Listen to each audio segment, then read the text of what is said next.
Over 20 years ago, I coined the expression think big, and it's been a part of my life ever since.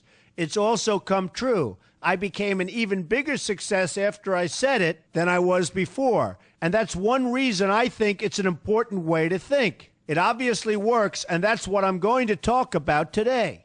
What I said exactly in my first book, The Art of the Deal, is as follows.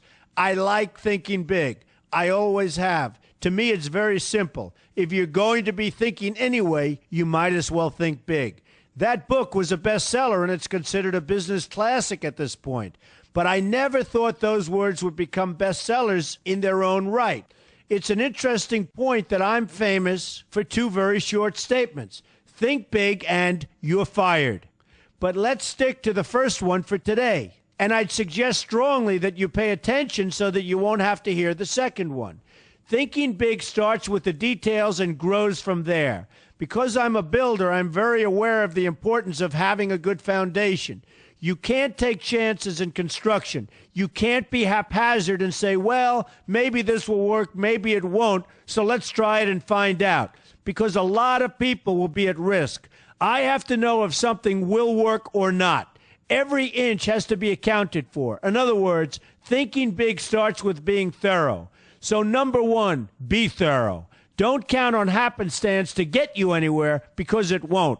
Number two, get a momentum going and keep your momentum going. You have to have big ideas, but you've got to have the energy to get them done, which can sometimes take a long time. If you don't have momentum, you will not have what it takes to get the job done.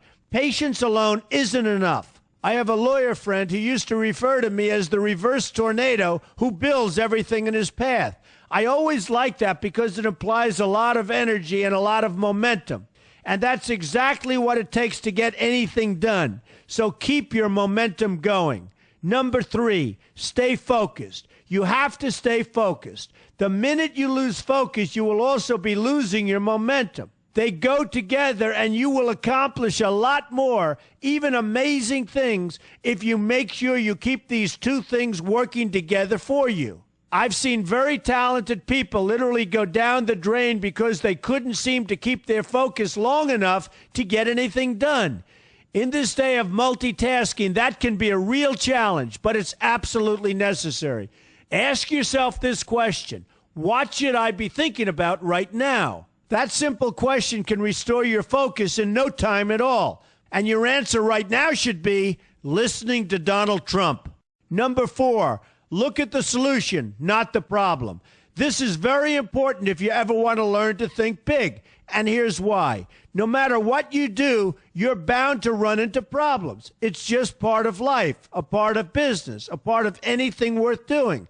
If you let the problems get in your way, they'll become bigger than your idea was to begin with, and you will be a wipeout. No matter how bad things look, keep your focus on the solution, and you will be surprised how things can work out, and work out properly. One way I do this is to ask myself when confronting a possible problem, is this a blip or is this a catastrophe? A catastrophe is something like an earthquake, a tsunami, a war, and so forth, and a blip is everything else. Right away, you'll have the right perspective, and your equilibrium will be restored. So keep your focus on the solution. Number five, see opportunity for what it is, an opportunity. For example, why are you listening to me today? Curiosity? You like me? You don't like me? You want to learn? You have nothing else to do? You want to hear me tell you you're fired? I hope not. But whatever your reasons might be, they've brought you to a good place to get involved and to learn.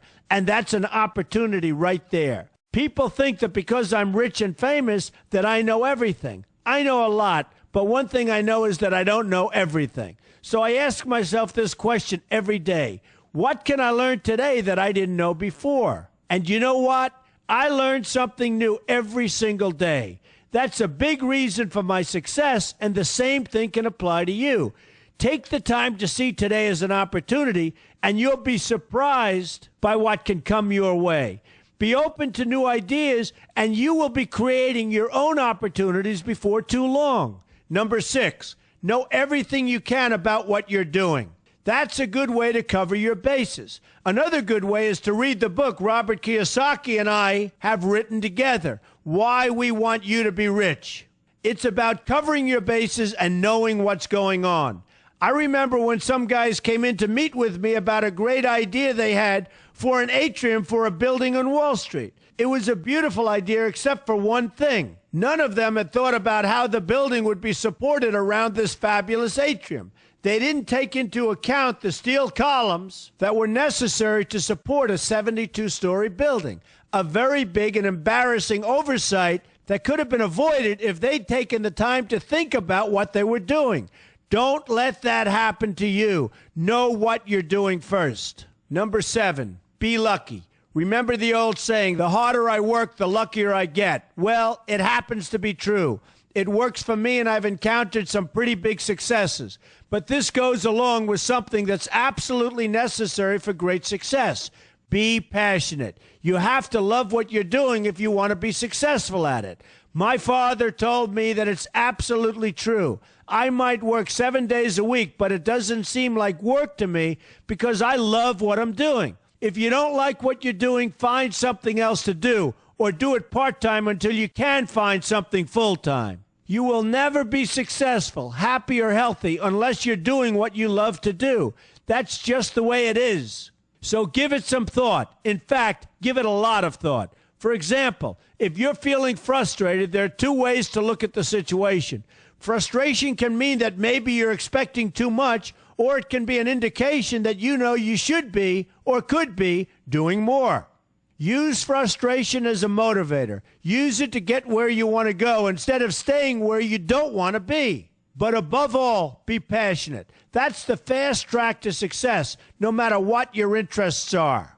Number 8, see yourself as victorious. That can zap negativity immediately and put a positive spin on problems. I've gotten to the point where I see problems as challenges that I'll enjoy meeting and dealing with. My point here is that no matter what you do, you will encounter problems. Why not see them as challenges instead and know that you are more capable of dealing with them? That's positive thinking with a realistic slant. When I go into negotiations, I keep an open mind to what may happen.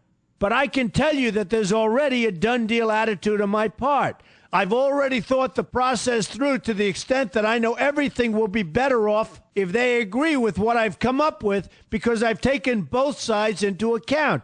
I enter the situation with a victorious attitude, and I've had enough victories to know that this attitude works. Use it. Number 9, be smart. Know that you have something unique to offer because you do use the tools that are provided for you and remain open to new ideas. That's being smart. That's also where innovation comes from. Being smart means you know how to use what you've got. That doesn't mean there's nothing left to learn, but it means that you will have the ability to learn and move forward with success. And success is very important. Success is what you want. Just be successful. Believe me, you'll be happier. I know people who have had very few real advantages in life, and yet they've managed to become giant successes. They figured out how to use what they had, not to dwell on what they didn't have. I'm convinced that everyone has something useful to offer, and if you apply yourself diligently, you'll find that you have what it takes to succeed, and you're going to be a lot happier for it. Number 10, above all, never give up. Never, never, never give up. The only time you will be a failure is if you quit trying.